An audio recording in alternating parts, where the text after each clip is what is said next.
Obat asam lambung? Enggak, dia hanya meredakan. Lihat aja di kemasan tulisannya. Malah dikasih jangan konsumsi secara rutin lebih dari 14 hari atau 7 hari itu. 14. 14 ya. Sembuhnya itu butuh perubahan gaya hidup untuk sembuhnya. Tapi untuk meredakan kemungkinan jawaban saya iya, bisa.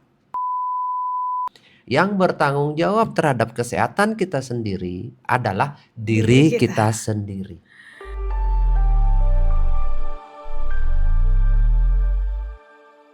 Pak, ada Nani Ariati, kalau kolesterol apa obatnya? Pak, saya 235 pusing katanya. Amplas. Kadang-kadang ya, Bu Nani ya, kadang-kadang inilah orang modern, Rip. Berpikirnya saya kolesterol apa obatnya? Padahal harusnya cari masalahnya apa Ya, harusnya. karena masalahnya apa? Apa yang salah pada diri saya itu harusnya dipikirkan. Baru terus kita ketemu, oh ternyata makanan saya banyak mengandung sesuatu yang tidak baik, apa namanya, radikal bebas misalnya.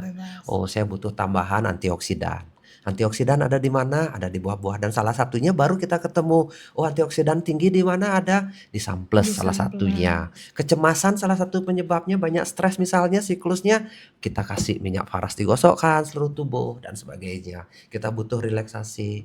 Jadinya seperti itu. Nah, saya nggak ngerti siapa sebenarnya awal pertama kali mengajarkan kalau saya sakit gini obatnya apa ya, sakit gini. Kadang-kadang saya tidak berani langsung menjawab. Karena tidak ada satupun obat di dunia ini yang menyembuhkan. Hanya meredakan gejala. Menyembuhkan secara instan dan langsung. Gitu loh. Nggak ada. Ada nggak dokter yang berani klaim ini obat anti kolesterol? Nggak ada. Gitu. Paling meredakan atau menghilangkan gejala. Menghilangkan gejala, nggak ada obatnya. Obat asam lambung? Enggak, dia hanya meredakan. Lihat aja di kemasan tulisannya. Malah dikasih jangan konsumsi secara rutin lebih dari 14 hari atau 7 hari itu. 14 ya. Ya itu, dia tidak. Dia mengembalikan fungsi tubuh. Itu yang harus kita perhatikan. Jadinya Ibu Nani itu kalau saya pesan, salah satunya ya, pesan perhatikan tubuh. Kalau kita sudah kolesterol kan banyak pusing dan sebagainya. Berarti kan atur pola makannya. Itu saya sarankan satu, atur pola makannya. Mungkin kalau kita kecemasan berlebihan, olahragalah sedikit. Kita kurang olahraga kemungkinan kurang olahraga. Stres itu nggak bisa dilawan dengan pikiran. Semakin dipikir semakin stres. Kenapa ya stres? Bagaimana menghilangkan stres? Tambah stres kita. Tapi gerakan aja badannya, olahraga aja. Ketemu komunitas di Paras Holistic Care misalnya, Paras Balancing Life misalnya, kayak gitu. Terus baru kemudian pilih ini produknya. Ini antioksidannya tinggi gitu loh. Amosa dan Faras ini. Seperti itu, Ripka. Oke, pokoknya ini ada lagi Bu Esther tadi yang tadi minum Amoza peningnya hilang, Pak. Pokoknya Faras dan produknya the best lah. Tidak akan saya cerai dari Faras. Lihat pertanyaan tadi itu loh yang konten 2 juta itu, coba lihat. Jangan lihat yang itu. Ada pertanyaan lain nggak kira-kira? Ada, nih ada banyak pertanyaan. Tapi tadi pertanyaan tentang dispepsia dan lain sebagainya ya. Keluarin aja apapun pertanyaannya. Ya coba ya Pak. Karena banyak, kadang-kadang Rip, kita terlalu banyak mengerti istilah medis ya. Kayak dispepsia gitu kan, kecemasan tanpa alasan, asam lambung tanpa alasan lah itu kan. Banyak lah kita ngerti tukak lambung, banyak lagi lah les dan sebagainya. Malah kita akan berpikir semakin rumit dan semakin stres, Ripka. Iya. Intinya jadinya apapun jenis gangguan lambung kita, termasuk asam lambung naik, kita konklusi aja satu, bahwa kita mengalami gangguan lambung gitu. Apa perasaan yang kita muncul, bagaimana cara memperbaikinya, kira-kira akar masalahnya apa. Itu yang kita bisa selesaikan. Apa pertanyaannya? Pak, saya punya asam lambung, tapi kalau buat perut nggak sakit, tapi rasanya di tenggorokan panas perih kayak tercekik. Iya, memang itu asam lambung biasanya kayak gitu Pak ya. Asam lambung yang lebih spesifik gut. Pak, ada nggak olahraga khusus atau gerakan khusus untuk penderita asam lambung? Jalan kaki, udah. Jalan kaki. Udah beres itu. Sesimpel itu ya. Jalan kaki. Kalau mau yoga, boleh ditambah yoga. Beberapa gerakan itu bagus, tapi pilihan pertama adalah bergerak, berjalan. tujuan berjalan kaki itu di alam terbuka ya, usahakan jangan di treadmill. Itu grounding satu dengan alam. Jadinya kita satu dengan alam. Terus kemudian gerakan peristaltik Menyesuaikan dengan gerakan jalan. mengaktifkan lambung untuk aktif kembali. Sebenarnya problem kita salah satunya adalah kurang bergerak. Kalau saya milih olahraga jalan kaki. Tapi jalan kakinya jangan hanya 5 menit, 10 menit. 30 menit, 1 jam lah kita jalan di tempat terbuka. Sebagai penderita GERD, kadang setelah makan karbo, pengen makan buah. Makan buah itu baiknya sebelum atau setelah makan, penderita asam lambung. Buahnya baiknya di awal atau di akhir? Kan sama-sama karbo, nasi juga karbo, mana aja boleh. Oh, mana aja boleh. Nasinya karbo. Yang penting kalau kita makan di awal, itu jangan buahnya yang asam. Misalnya ya buah asam contohnya, jangan. Tapi buah biasa aja kok makan buah. Yang penting kunyah yang lebih bagus. Tidak ada masalah kok itu. Buah bagus kok buat lambung. Yang penting buahnya netral, tidak terlalu asam. Yang penting normal. Kayak apel misalnya, kayak pepaya misalnya, itu tidak ada masalah. Tapi kalau mangga yang mentah pakai rujak itu ya lumayan asam lambung naik. Ada rujaknya udah asam plus pedes lagi ya kan, ya kambuh lah. Lo makan buah jangan pakai bumbu rujak. Oke Pak, tadi ada satu komen aku baca, kalau dia asam lambung, asam lambungnya kumat gitu ya, kebiasaannya dia adalah langsung ke KFC. Bapak pernah nggak makan creamy soupnya KFC? Bapak pernah makan? Oke, jadi menurut dia setiap asam lambungnya kambuh, dia akan langsung ke KFC dan makan cream soup. Karena itu yang buka 24 jam dan gampang. Gimana pendapat Bapak? Untuk meredakan sesaat kemungkinan iya. Untuk meredakan sesaat. Tapi tidak menyelesaikan masalahnya dia. Karena itu air hangat. Karena air hangatnya iya. Itu ya. Apa bedanya dengan dikasih amosa juga dikasih hangat itu sama. Lagian kan dia keluar nyari itu tempat 5 menit kan tinggal nyalain air panas aja ya Pak ya. Tidak ada masalah sih kalau itu menyelesaikan di sementara, tapi jangan berpikir itu adalah sembuh. obat. Ya, itu obat bukan. Kayak meredakan sesaat. Gitu. Sama kayak minum obat kan. Kok minum obat yang antacid dan sebagainya, omeprazol dan sebagainya itu kan bukan menyelesaikan masalah, tapi kan ketika kambuh itu kadang diperlukan kayak gitu. Ketika itu kambuh kadang diperlukan. Dan salah satu orang, banyak tipe kok orang itu dengan seperti itu bisa. Kadang-kadang dia malah banyak kok orang cerita, tapi itu sembuhnya itu butuh perubahan gaya hidup untuk sembuhnya. Tapi untuk meredakan kemungkinan jawaban saya iya, bisa. Oke, jadi hanya sekedar meredakan. Ini ada dari Kurniawati Pak. Apa perbedaannya amoza hijau dengan yang ungu? Dia lihat dari depan ini. Kurniawati. Ini ada buah amlanya. Amla kan tambahannya, jadinya sama saja. Kalau mau yang lebih premium, lebih mahal ini.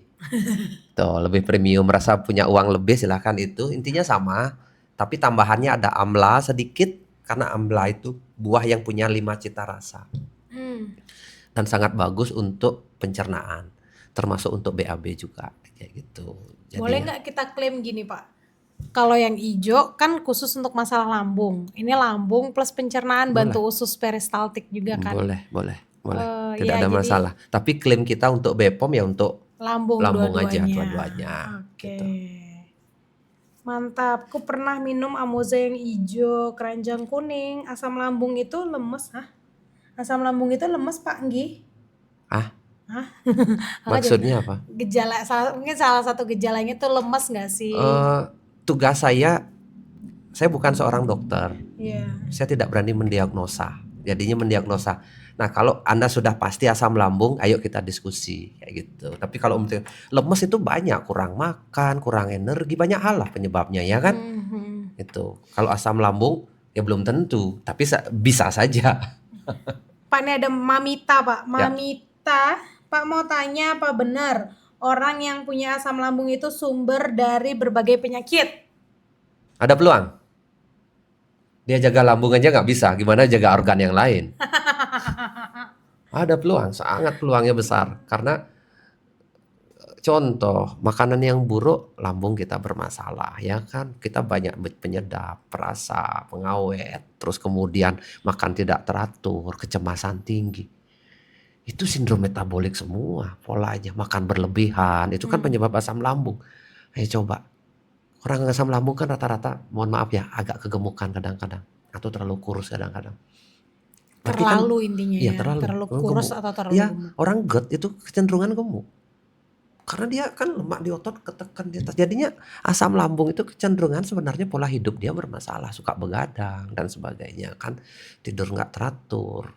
Makan obat berlebihan. Kalau kita makan obat terus, Rip. Bukan obat asam lambung ini. Obat nyeri.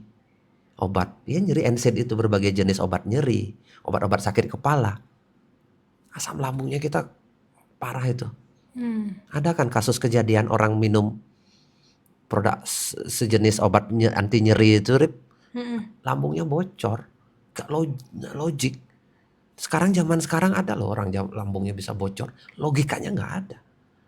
Itu ternyata penyebabnya Saking lukanya terlalu lama dibiarkan. bukan minum rutin obat pereda nyeri. Ya rutin. Wow. Karena kan dia nyeri, menghilangkan nyeri kan. Tuh, apalagi dia beli yang di pinggir-pinggir jalan itu. Rutin. Kalau misalnya dengkul sakit atau kepala sakit, minum itu. Tuh, kalau bocor logikanya asam lambung kan meluber ke semua usus dan coba. Risiko mati itu tinggi sekali kalau itu. Itu ya Kak Kurniawati. Nah, Kak Kurniawati ini masih nontonin kita, Pak. Lalu dia lanjutin pertanyaannya. Aku ada ISK, infeksi saluran kemih, saraf kejepit, asam lambung, kista. Bagusnya amoza yang hijau atau ungu? Bagusnya datang ke Faras Holistic Care sih, Bu. Kalau dia di Bali, datang ngobrol ke tempat kita. Iya. Kalau di Bali di Faras Holistic Care. Kalau di luar Bali itu Wajib punya Faras Klasik buat Ya. nemenin. produknya kalau saya suruh ada 3. Faras Klasik, Samples, dan Amosa. Ketiga-tiganya ini. Itu problem sudah sinyal buruk. Udah sinyal bahwa tubuh lagi berteriak.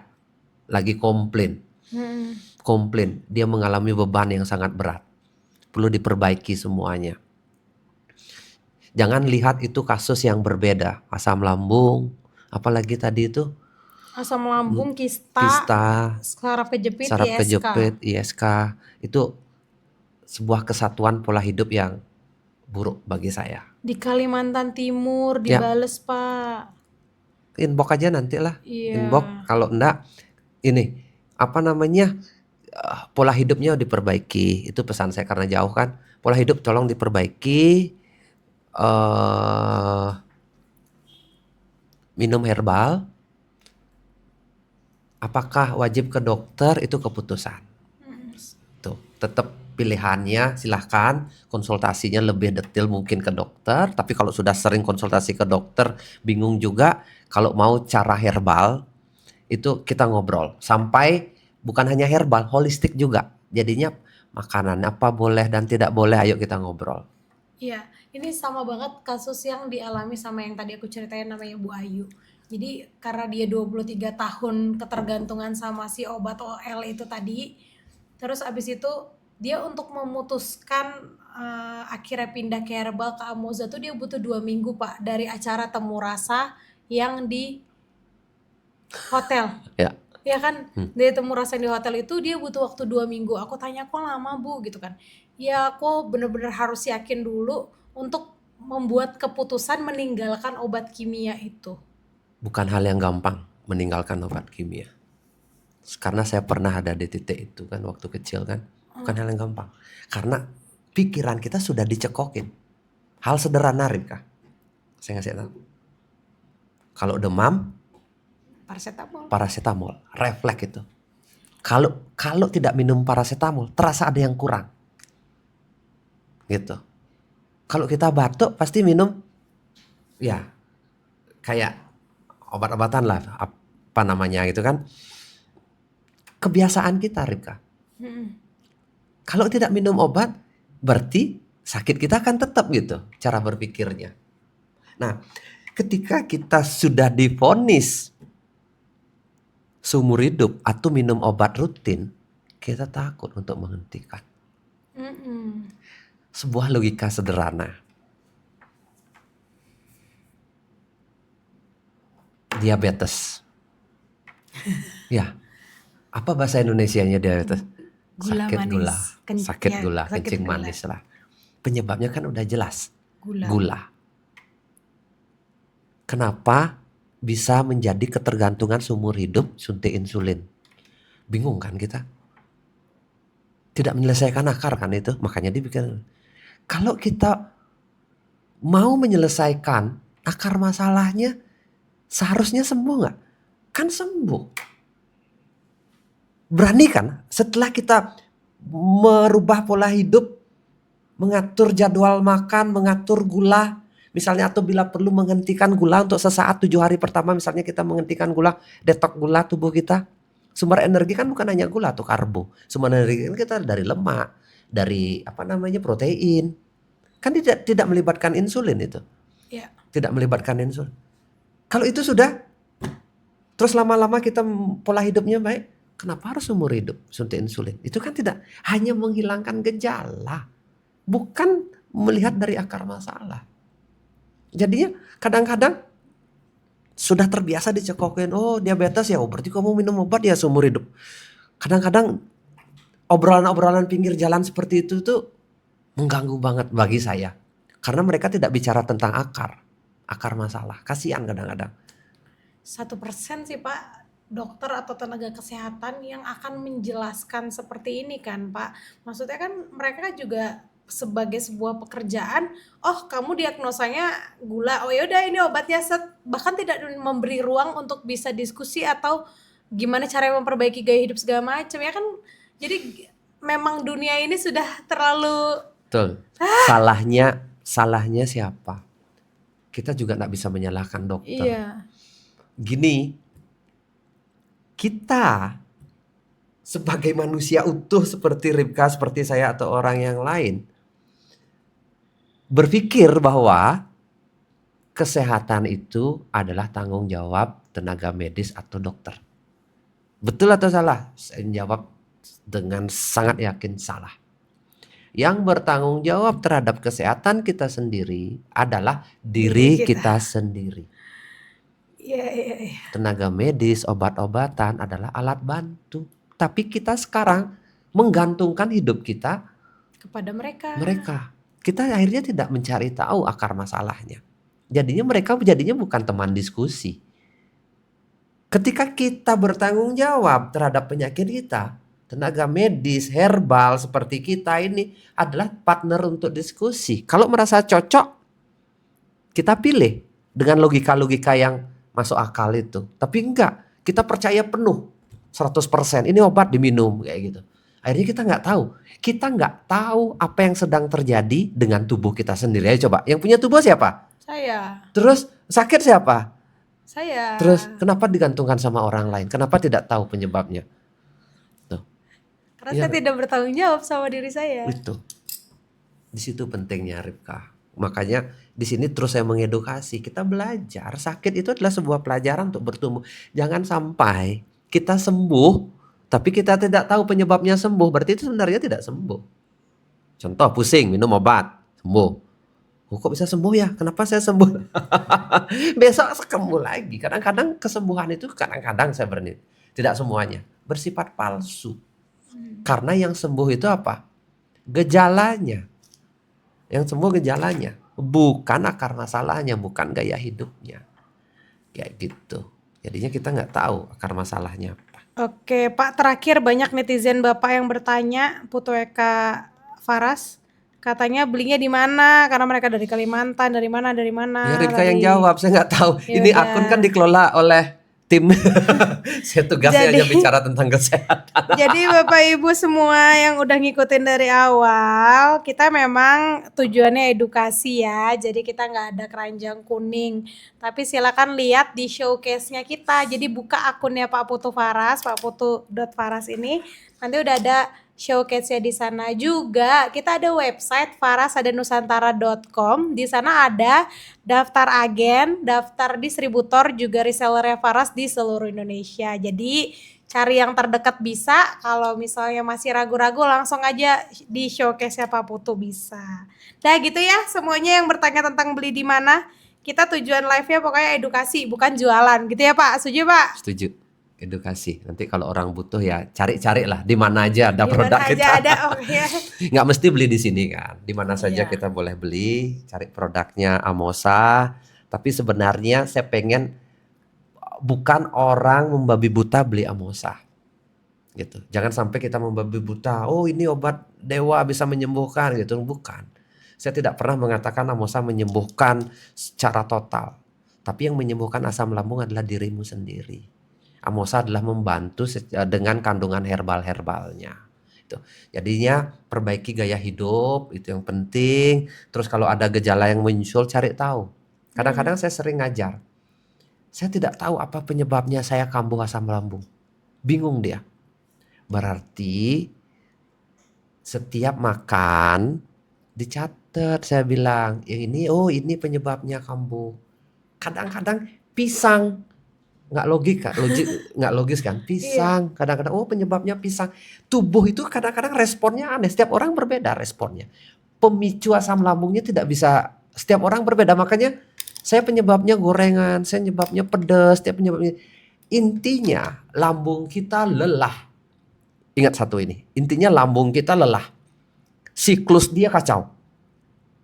Pemicunya tidak jelas. Setiap orang berbeda pemicunya. Ketika asam lambungnya naik itu pemicunya gak jelas. Setiap orang berbeda. Ada yang karena stres, ada yang karena makanan, ada yang karena lambat makan, ada yang tidak teratur banyak hal, ada yang terlalu sering makan, ada yang makan gorengan, malah ada yang makan apapun asam lambung naik. Apapun, air putih aja diminum kadang-kadang asam lambung naik. Itu kelelahan kronis lambung kita mengalami kelelahan kronis, organ lambung kita mengalami kelelahan kronis. Jadinya pemicunya pertama, jangan berpikir sembuh dulu. Berpikir apa? Nyaman. Atasi dulu pemicunya supaya tidak kambuh. Tidak kambuh itu bukan berarti sehat. Ya. Yang penting dulu tidak kambuh. Nah, tidak kambuh itu yaitu pemicunya. Nah, terus kalau kambuh, berikutnya apa? Kalau kambuh, jangan lama-lama. Kalau bisa kambuhnya 15 menit, 30 menit, paling lama 1 jam. Jangan sampai 5 jam, sampai gak bisa tidur besoknya. Itu berarti sebenarnya saking panjangnya itu dia tidak tahu apa yang terjadi di tubuhnya, apa yang harus dilakukan ketika kambuh. Ini kan di program saya yang 30 hari. Apa yang dilakukan ketika kambuh? Tapi ketika kamu tidak kambuh, baru fokus penyembuhan. Atasi akar masalah. Tapi kalau kambuh, jangan dulu berpikir akar masalah. Atasi dulu gejalanya ini. Ya. Tahu. Oh, penyebabnya setiap saya ngopi naik asam lambung. Hentikan dulu kopi sebelum kamu benar-benar sembuh total. Nanti apakah bisa ngopi lagi? Saya jamin bisa. Yang penting sembuh total dulu. Jangan, kalau kamu masih minum kopi kamu, berarti kamu sebenarnya belum sembuh. Itu pemicunya. Setiap stres asam lambung, setiap makan gula asam lambung, berarti belum sembuh. Oke. Kayak gitu. Jadinya benar-benar fokus kita itu adalah satu tadi, apa tadi ya? Mencegah. Tapi kalau sudah kambuh, secepat mungkin sembuh. Gitu. Selesaikan cepat mungkin. Nah, minum air hangat dikit-dikit, jalan kaki. Ya. Walaupun ada nyeri-nyerinya, paksa jalan, jangan malah tiduran gitu kan. Walaupun ada nyeri-nyeri dikit gitu maksudnya ya. Malah berkurang kalau jalan. Malah berkurang ya? Iya. Malah berkurang. Karena kita bergerak kan, tidak terasa sakitnya. Iya, tapi kalau kita rasakan sakitnya, malah rebahan, makin sakit ya. Sakit. Ya. Menurut saya sih, cara terbaik kita untuk kambuhnya tidak lama itu makan dikit. Dikit, sepertiga dari porsi normal. Itu supaya tidak kambuh. Kambuh, ada peluang kambuh. Apapun kamu makan bisa kambuh. Tapi cepat reda. Cepat reda. Makan banyak-banyak. Ya. Cepat reda. Maksudnya tidak seharian, harusnya dicerna 6 jam, ini cerna 1 jam asam lambung itu. Tapi jangan ketika kambuh malah kamu makan banyak. Naik lagi. Saya kurang makan. Walaupun ada rasa keroncongan, abaikan itu. Minum air putih. minum air putih. Kalau air putih merasa tetap kasih Amosa. Tetap ada tidak nyaman, tetap tidak puas. Ini kan masalah kepuasan di pikiran kan. Kepuasan di pikiran, ada yang gantung. Kalau gantung pikiran stres kan. Tambah stres, air tajin. Iya. Air Itu aja tajin. pilihannya ya biar tenang sedikit Tenang. itu Tapi lambung. ini sebenarnya udah manis ini. Udah bagus, lumayan. Minum sedikit-sedikit.